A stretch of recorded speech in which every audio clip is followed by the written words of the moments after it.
Hi everyone, welcome to PH Bus News, where you can watch latest news of Philippines entertainment. Please make sure to subscribe to our channel for more videos. Hi guys, welcome back to our channel. Pag-uusapan naman natin ngayon si Francine Diaz at Seth Fidelin. Si Francine at Seth nga ay isa sa mga rising love team ngayon, lalo na kasama sila sa top hit serye na Dirty Linen. Nagsimula nga sila na maging magka-love team sa teleserye na Dirty Linen. Simula na buwag ang kanilang love team.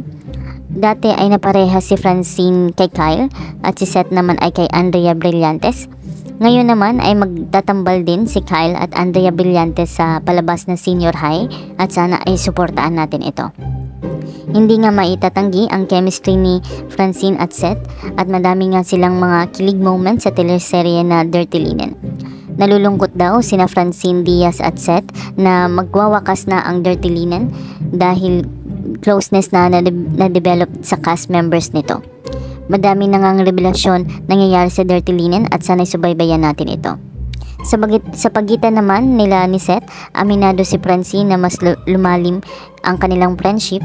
Madami nga silang mga tagahanga na kinikilig sa kanilang love team at natatanong ang dalawa kung mapupunta ba sa next level ang kanilang pagkakaibigan. Ito ang sagot ni Francine at Seth. Discover? Wala po. Joke lang. Yun nga po, yes, lumalim yung friendship namin in a way na mas naging open kami. Pero romantically, parang hindi pa naman po. Something like that. But, masasabi ko mas stronger na yung friendship na meron po kami ngayon.